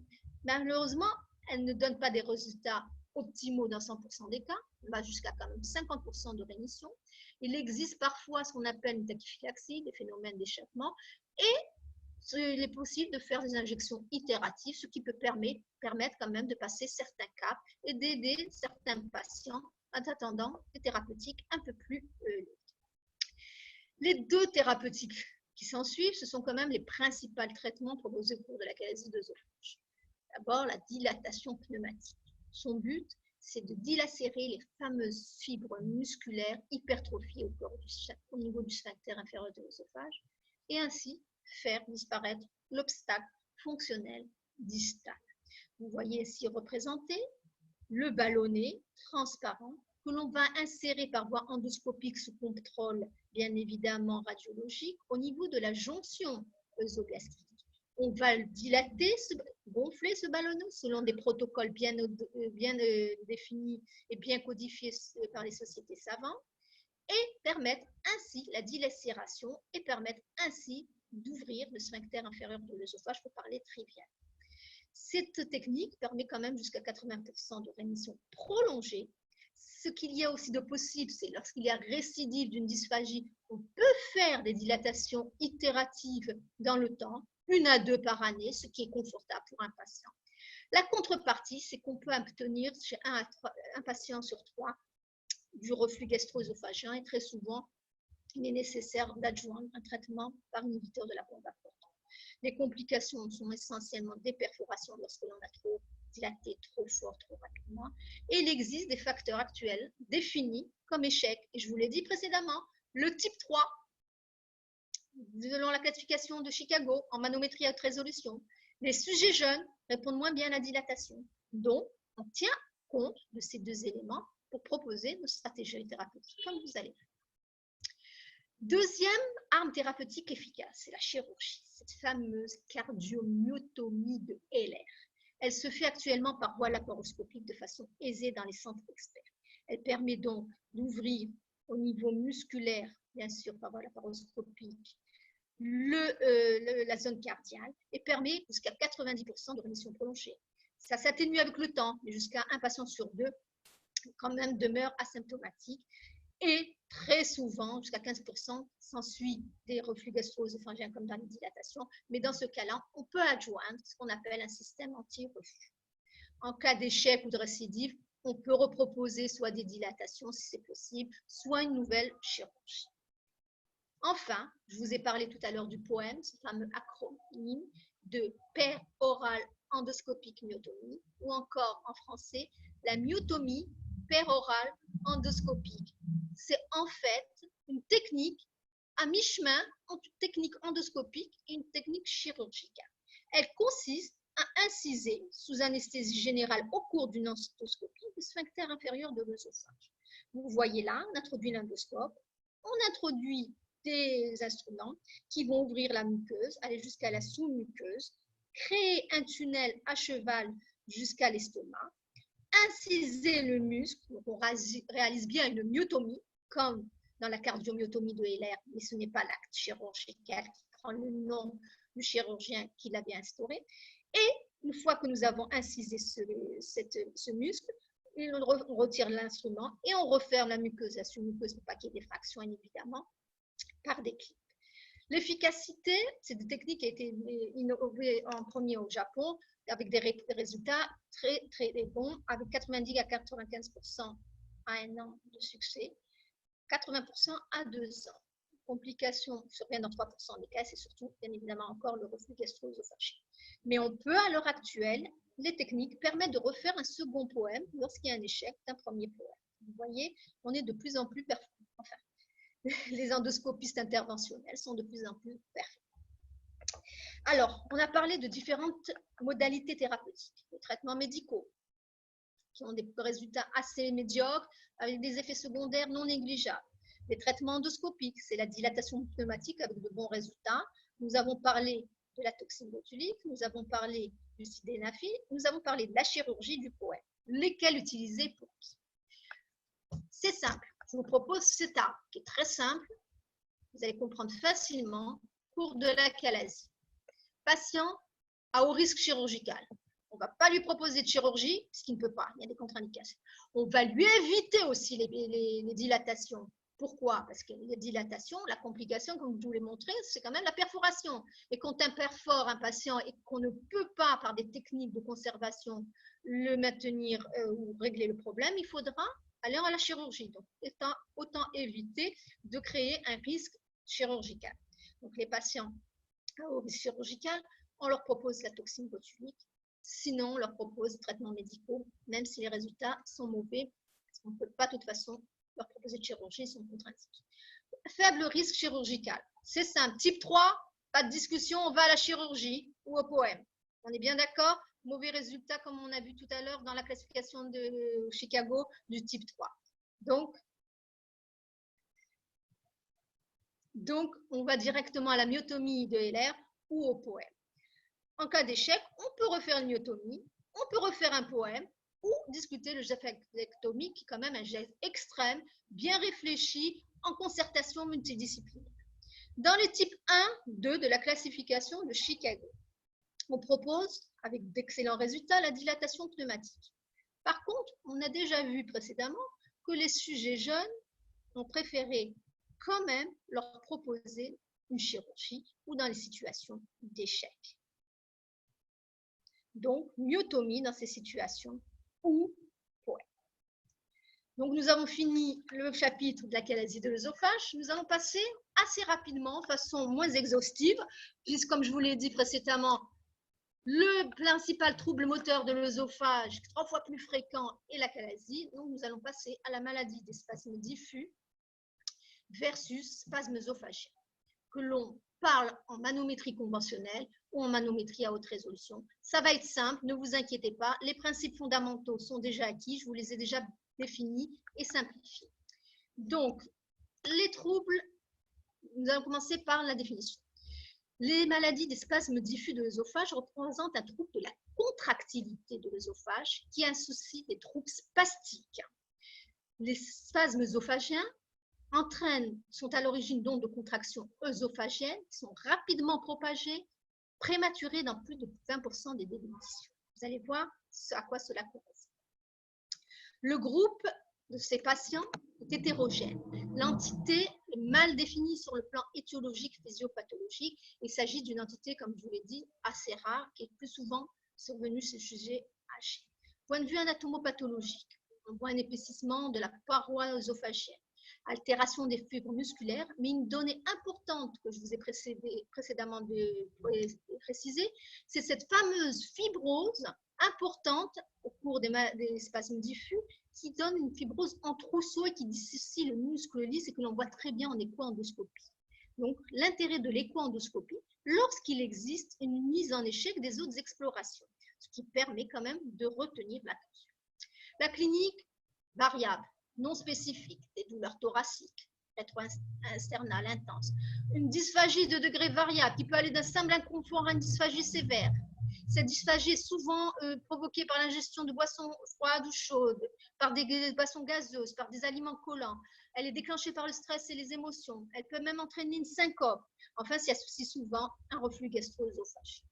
Les examens les plus démonstratifs sont surtout la radiologie, ce fameux transit œsophagien barité, qui vous donne des images caractéristiques, mais retenez bien au niveau du tiers distal de l'œsophage, ces fameuses images en tire-bouchon, en pile d'assiettes, en collier de perles, en spasme étagé, que vous voyez aisément, donc c'est assez bien illustré. La fibroscopie, quant à elle, peut être normale, comme au cours de la chalazie. Elle montre parfois un aspect tortueux de l'œsophage. Par contre, il n'y a pas d'obstacle, il n'y a pas de stase, il n'y a pas d'œsophagique parce qu'il n'y a pas d'obstacle du sphincter inférieur de l'œsophage. À aucun moment, je n'en ai pas. Le gold standard, l'examen de référence pour le diagnostic, c'est la manométrie. Que vous la fassiez, si vous ne disposez que d'une manométrie conventionnelle, vous la faites, pas de souci. Sinon, vous la faites en haute résolution.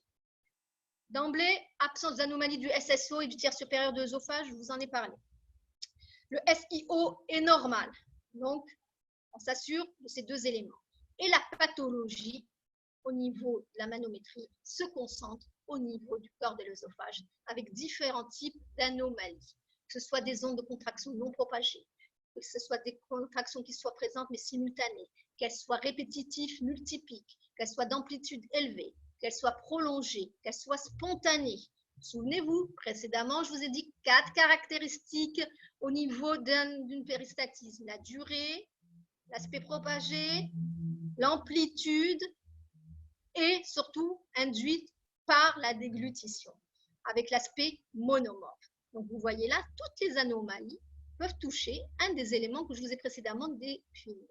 Par contre, il faut savoir que pour retenir ce diagnostic de maladie d'espace diffus, ces anomalies surviennent chez plus de 30% des déglutissants, en sachant qu'il existe un péristaltisme normal, intermittent, ce qui peut rendre difficile le diagnostic. Si vous faites votre enregistrement qui dure en moyenne 20 à 30 minutes en phase d'un péristaltisme normal, vous allez dire, eh bien, il n'y a pas de maladie d'espace diffus.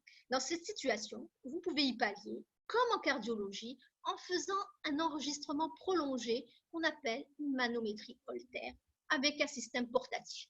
Mais je vous le dis d'emblée, c'est vraiment un système qui n'est disponible que dans les super centres experts de tertiaire.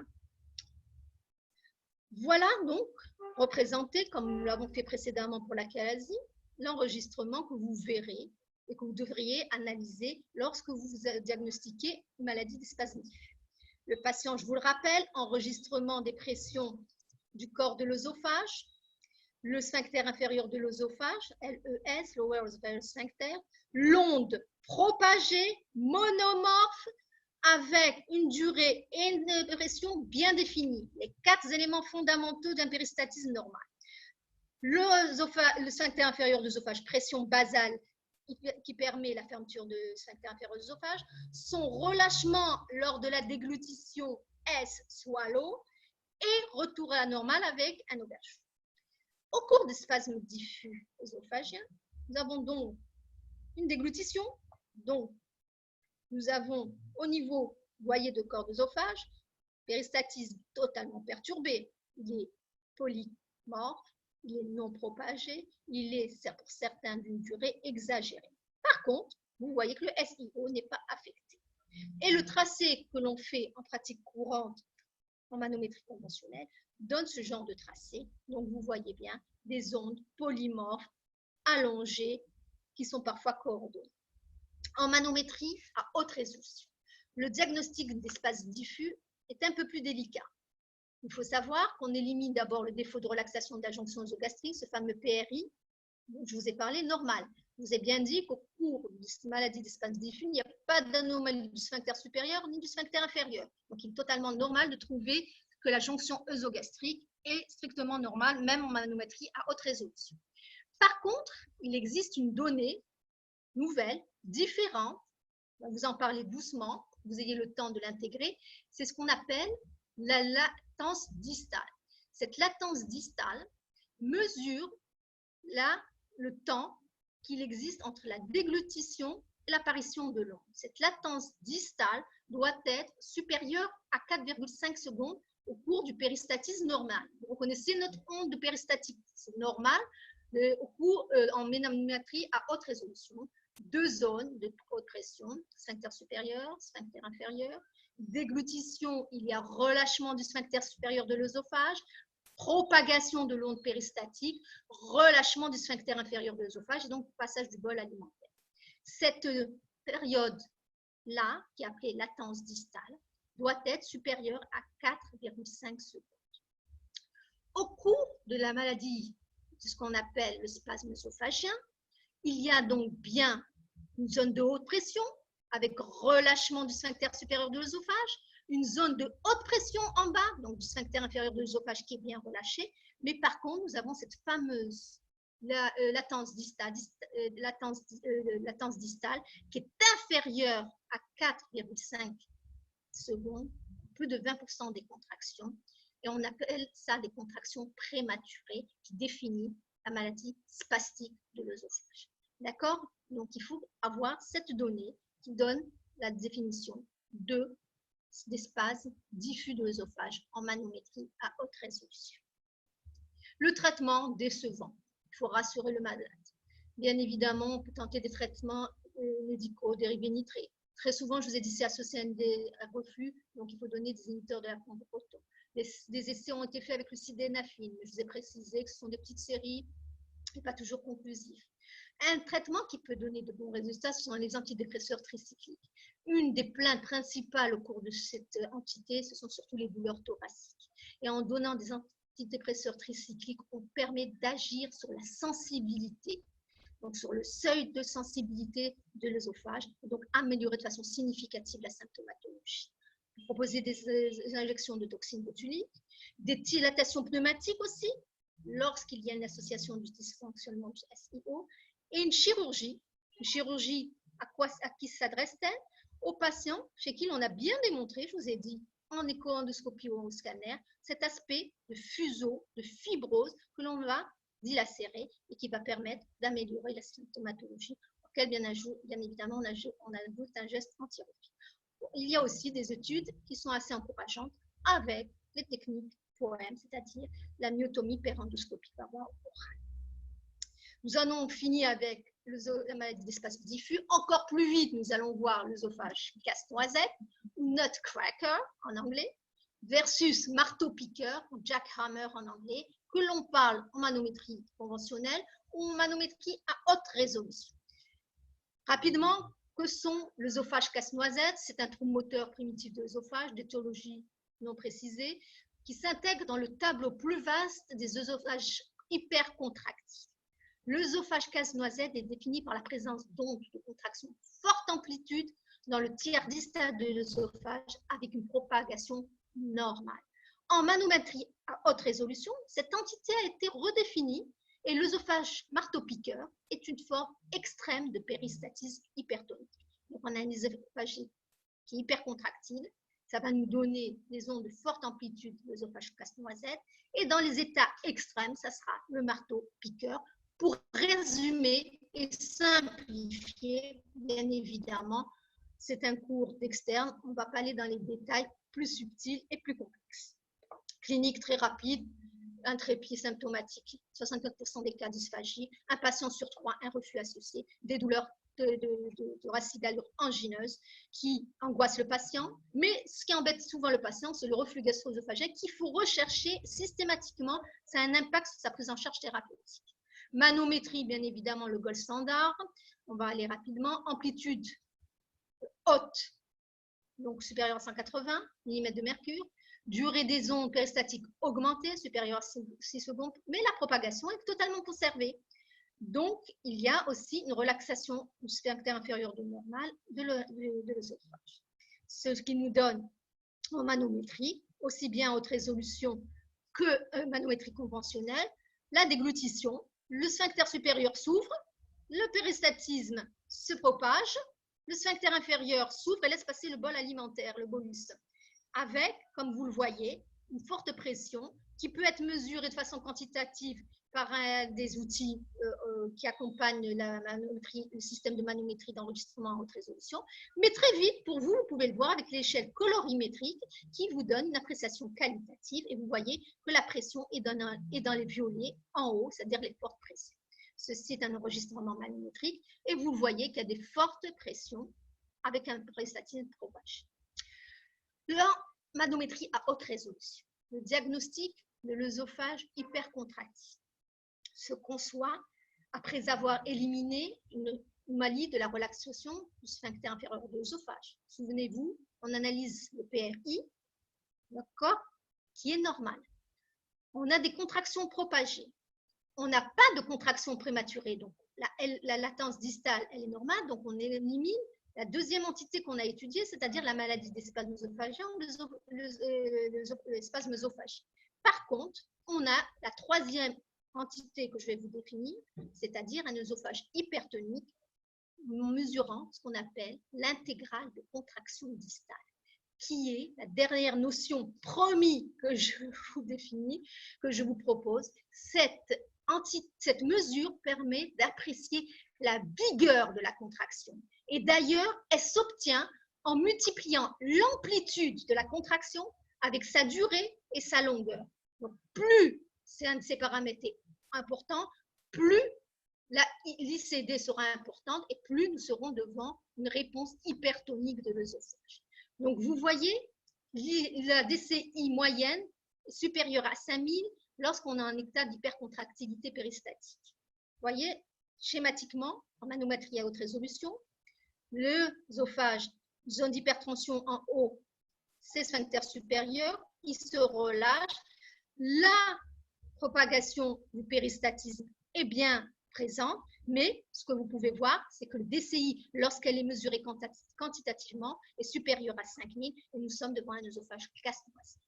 Lorsque cette DCI, ICD en anglais, supérieur à 8000 sur au moins 2 déglutitions, nous sommes devant un œsophage marteau-piqueur. D'ailleurs, pourquoi ce mot? Parce que comme vous pouvez le voir, il y a plusieurs pics simulant les soubresauts d'un marteau-piqueur en action. Voilà l'explication de la dénomination marteau-piqueur. Donc, qu'il s'agisse de l'œsophage casse-noisette ou de l'œsophage marteau-piqueur, il s'agit d'un diagnostic d'œsophage hypercontractile qui n'associe aucune anomalie ni de la jonction ni du SSO. Le péristatisme est propagé, mais il y a augmentation de la tonicité qui est mesurée avec cette dernière donnée qui est ici. Diagnostic différentiel, c'est surtout une pathologie coronarienne. Traitement très mal codifié. Dérivés nitré-inhibiteurs calciques sont décevants. Toxine botulique donne des résultats discordants. Enfin, la chirurgie et le poème sont les résultats sont actuellement encourageants. Et bien évidemment, je vous ai dit précédemment, pour rechercher systématiquement un reflux gastro-œsophagien, pour proposer des inhibiteurs de la pompe à protons qui peuvent, à eux seuls, améliorer considérablement la qualité de vie du patient. Nous allons finir. Je vais vous proposer 4 petites questions pour voir à peu près si vous avez suivi les différentes entités. C'est très simple, c'est vraiment avoir suivi. Il n'y a aucune réflexion ou discussion particulière. Vous pouvez les noter sur les réponses et on corrige au fur et à mesure. Alors, quelles sont les affirmations exactes au cours de l'achalasie du quartier? L'achalasie survient sur les sujets âgés. Les troubles moteurs sont liés à la destruction des neurones inhibiteurs. Le score Descartes est utile pour apprécier l'efficacité du traitement et le risque de cancer épidermoïde de l'œsophage est augmenté chez les patients atteints d'achalasie. A, B, C, D. Alors, c'est répondu? Très bien, ben faites votre auto-correction. Les bonnes réponses, c'était celles qui sont en rouge. On a dit que l'achalasie survient chez tous les patients, quel que soit leur âge. Les troubles moteurs, bien évidemment, si vous avez suivi la physiopathologie, c'est une destruction progressive, notamment des neurones non cholinergiques, c'est-à-dire des neurones nitrinergiques NO-VIP dépendants qui ont une activité inhibitrice. Le score Descartes permet de proposer l'indication d'un traitement, mais aussi de vérifier lorsqu'il est inférieur ou égal à 3 qu'il est efficace. Et bien évidemment, je vous ai dit précédemment que l'achalasie de l'œsophage était une situation prénéoplasique qui a imposé de faire des biopsies qui survenaient jusqu'à 7% des patients après 20 ans d'évolution. Deuxième question. En cas de symptômes évocateurs de troubles moteurs œsophagiens, quels examens sont utiles?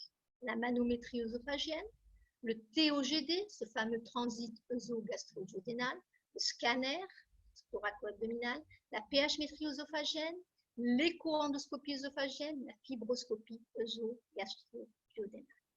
A, B, C, D, E. Bonne réponse, toutes sauf la pH-métrie. En effet, le gold standard, c'est la manométrie, c'est indiscutable. Je vous ai dit l'intérêt non négligeable de faire un TOGD, non seulement pour suggérer le diagnostic, mais aussi c'est un facteur de réponse avec sa réalisation à des temps bien définis, comme je vous l'ai dit, 1 minute, 2 minutes, 5 minutes, et voir la colonne barytée, son évacuation, sa quantité d'évacuation. Le scanner thoraco-abdominal, bien évidemment, permettra de rechercher s'il n'y a pas une anomalie intrinsèque, extrinsèque, organique, permettra aussi d'apprécier la fameuse dilatation de la paroi œsophagienne. L'écho-endoscopie, n'oubliez pas cet épaississement supracardial, et la fibroscopie œso-gastro-duodénale qui nous permettra de voir la stase, la dilatation, le signe du ressaut, en gardant en mémoire que dans 45% des cas, la fibroscopie est normale et je n'oublie pas de faire des biopsies. Dernière question. Manométrie conventionnelle ou manométrie à haute résolution? Quelles sont les réponses? La manométrie conventionnelle a une meilleure reproductibilité. La manométrie à haute résolution est indispensable pour le diagnostic des troubles moteurs de l'œsophage. La manométrie à haute résolution permet un diagnostic plus précoce en cas de dysphagie. La manométrie à haute résolution est plus longue à réaliser et à interpréter. A, B, C, D. Répondez. La réponse, vrai, ce n'est que la celle en rouge. La manométrie conventionnelle a une meilleure reproductivité. Non, la manométrie à haute résolution a une meilleure reproductibilité en fonction des opérateurs, autant intra que inter-observateur. La manométrie à haute résolution est indispensable pour le diagnostic des troubles moteurs œsophagiens? Non, on peut utiliser une manométrie conventionnelle si on a l'une ou l'autre, donc il n'y a pas de souci. La manométrie à haute résolution est quand même plus aisée d'interprétation, elle est plus conviviale. Donc la réponse juste, c'était que la manométrie à haute résolution permet un diagnostic plus précoce en cas d'achalasie et elle permet quand même un apport diagnostique de 20 à 30% supérieur par rapport à la manométrie conventionnelle. Et là, je vous montre une étude réalisée par l'équipe de Lyon, coordonnée par Sabine Roman, et qui montre bien, lorsqu'on réalise une manométrie conventionnelle chez les patients bien sûr symptomatiques ou les patients en manométrie à haute résolution, un patient sur deux a un tracé normal en manométrie conventionnelle. Ce résultat n'est obtenu que chez 28% des patients. C'est-à-dire qu'on a pu classer sur un plan diagnostique une partie importante de patients qui étaient considérés normaux en manométrie conventionnelle. Concernant l'achalasie, diagnostiqué dans 12% des cas en manométrie conventionnelle, rediagnostiqué chez certains patients jusqu'à 26% des cas. Enfin, la manométrie aussi à haute résolution est performante dans la situation d'hypocontractilité que nous n'avons pas vu dans cet exposé, puisqu'elle permet 7% de diagnostic en manométrie conventionnelle jusqu'à 27% en manométrie à haute résolution. Pour conclure, ce fut long, mais on a pris notre temps. Il y avait eu des notions nouvelles, notamment regarder une manométrie et différents concepts. Ce qu'il faut quand même retenir, c'est que les troubles moteurs de l'œsophage sont soit primitifs, soit secondaires. Dans cet exposé, nous sommes intéressés aux troubles primitifs exclusivement. Les troubles moteurs de l'œsophage, c'est une pathologie fonctionnelle qui impose d'exclure une pathologie organique, qu'elle soit extrinsèque ou intrinsèque. La pathologie des troubles moteurs de l'œsophage, la symptomatologie n'est pas spécifique, peut représenter essentiellement par la dysphagie et des douleurs thoraciques, d'où l'intérêt d'abord d'explorer, et l'examen bien sûr de référence est à l'heure actuelle la manométrie œsophagique. Les diagnostics différentiels sont importants à discuter puisqu'il s'agit d'un trouble dont les symptômes ne sont pas spécifiques, donc il faut éliminer absolument pathologie organique, une pathologie néoplasique et une pathologie cardiaque, notamment lorsqu'on a des douleurs importantes qui simulent un angor. Les traitements s'articulent à l'heure actuelle autour de 3 alternatives performantes que sont les dilatations pneumatiques, la chirurgie de LR par voie laparoscopique ou le POEM. Je vous rappelle, une technique à cheval, l'endoscopie, la chirurgie, c'est une myotomie qui se fait par voie endoscopique. Et je vous remercie, j'attends vos questions. Pour finir quand même, si je vous ai donné quand même un document de référence qui est peut-être assez compliqué, mais si vous pouvez lire petit à petit et en anglais, c'est le dernier consensus de 2020, c'est un consensus international, essentiellement européen, qui reprend les recommandations au cours de l'achalasie et qui a été établi par la Société européenne de neuromotilité. Voilà.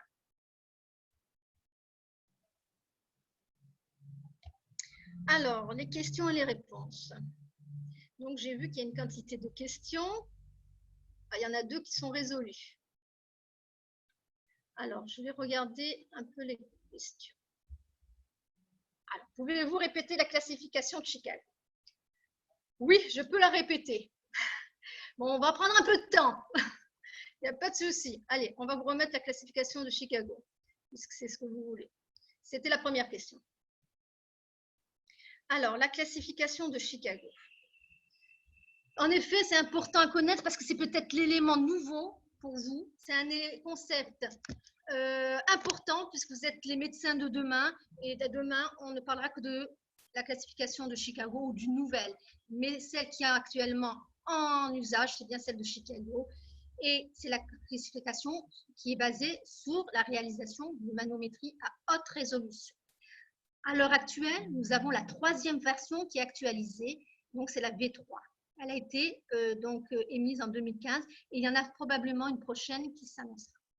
Elle repose sur l'analyse, je vous la fais simple et résumée, de 2 éléments fondamentaux qui sont la jonction œsogastrique. Et pour vous faire simple encore, c'est ce qui correspond à notre fameux SIO, cette jonction œsogastrique.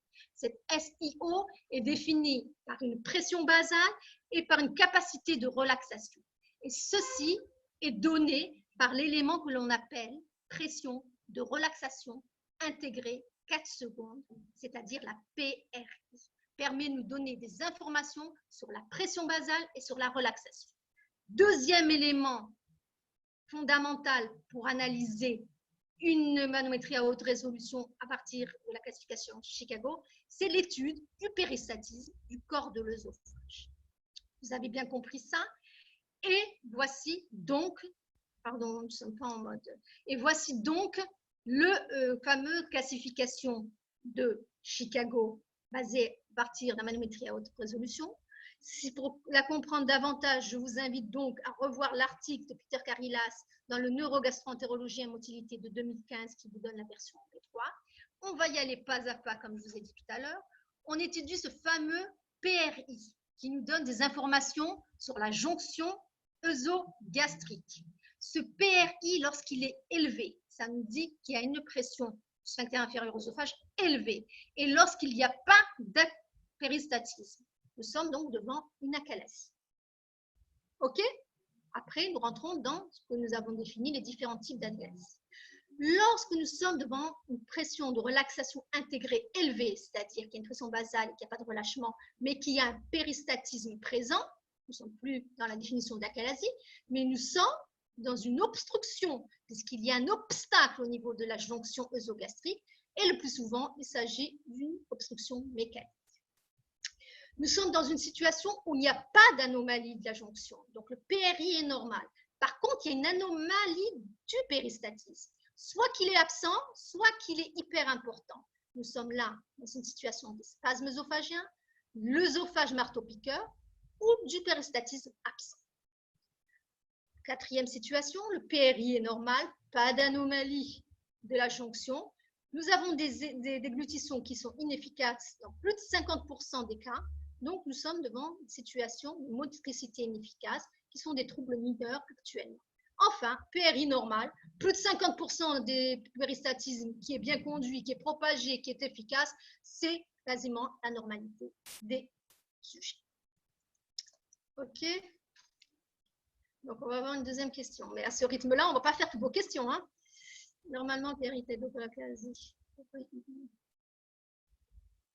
Bon, ça, je n'ai pas compris cette question. PRI, bon, je répondrai à la question une fois que j'aurai comprise. Normalement, le PRI est élevé au cours de la quasi. Pourquoi une onde négative à la manométrie? Il n'y a pas d'onde négative, je ne vois pas de quoi vous parlez. Pas de diapo. S'il vous plaît, la classification de Chicago, je l'ai reprise.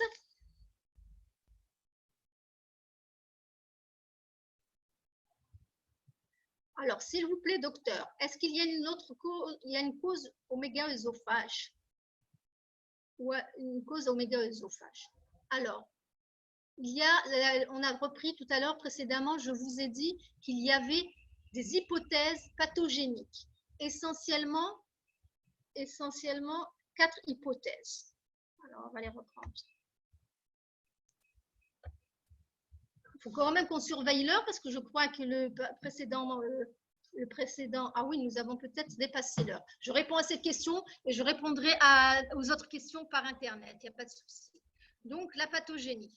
Donc, je réponds à la question de l'externe qui m'a posé quelle est la pathogénie, qu'il n'a pas très bien compris. Je vous ai dit qu'il n'existait pas encore d'éthiopathogénie clairement définie, d'étiologie unique à la survenue d'un acalasie de l'œsophage.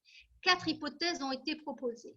L'hypothèse d'une intervention d'une composante génétique a été évoquée sur la présence de cas familiaux, a été évoquée aussi sur la survenue de cas d'acalasie de l'œsophage chez des sujets jumeaux monozygotes et a été évoquée aussi sur l'association de cas de patients présentant une acalasie de l'œsophage avec des pathologies connues comme génétiquement transmises, c'est-à-dire des syndromes d'Algrove qui sont à transmission autosomale récessive. Ceci a permis d'évoquer une composante génétique à survenue de l'acalasie de l'œsophage. Mais il existe à l'heure actuelle aucun gène défini inducteur d'une acalasie de l'œsophage. Donc, il ne s'agit en aucun cas de faire une enquête génétique, de faire du conseil ou du dépistage chez les familles ou lors de naissance. D'accord? L'affection auto-immune a été aussi suggérée à partir de l'interprétation des biopsies réalisées au niveau de la paroi œsophagienne des patients présentant une acalasie de l'œsophage. Il a été constaté un fort infiltrat lympho-inflammatoire et riche notamment en lymphocytes, suggérant une présence d'une pathologie auto-immune. Mais à ce jour, il n'existe pas non plus d'auto-anticorps spécifiques conduisant au diagnostic de la maladie. Donc, on ne peut pas retenir comme facteur essentiellement auto-immun à l'étiologie de cette maladie. Enfin, je vous ai dit le troisième élément, c'est l'origine peut-être dégénérative, cette fameuse sénescence progressive que l'on observe accélérée peut-être au niveau du corps de l'œsophage, et des plexus mi-antérieurs à opaque, et l'origine infectieuse, suggérant qu'un virus ou un autre organisme neurotoxique serait d'origine environnementale et s'attaquerait à ces plexus ou via peut-être une antigénicité croisée avec certains éléments des plexus nerveux. Voilà les hypothèses pathogéniques avec, comme je vous le rappelle, la donnée physiopathologique fondamentale qui se situe au niveau de la défecte du sphincter inférieur de l'œsophage et la déficience de la commande vagale inhibitrice. Je dis au niveau du sphincter inférieur de l'œsophage, il y a la jonction du SIO qui est une commande humorale qui est commandée par le vague avec une commande cholinergie qui est excitatrice, qui va permettre la contraction, et une commande nétrergique qui est au contraire inhibitrice et qui va permettre le relâchement du SIO médié par monoxyde d'azote ou du VIP. Pour de l'achalasie, il y a, je vous le répète, un défect de la commande vagale inhibitrice avec préservation de la commande vagale cholinergique excitatrice. Ça veut dire que la contraction fonctionne, le relâchement ne fonctionne. Voilà, en 2 mots, je vous ai repris la pathogénie simplifiée, bien évidemment, de l'achalasie de l'œsophage.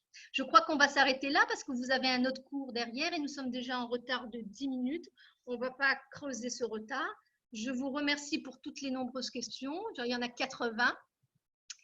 Je vais répondre à la plupart parce qu'il y en a beaucoup qui se répètent. C'est surtout autour de la classification de Chicago. Et je vous souhaite une bonne continuation. Au revoir.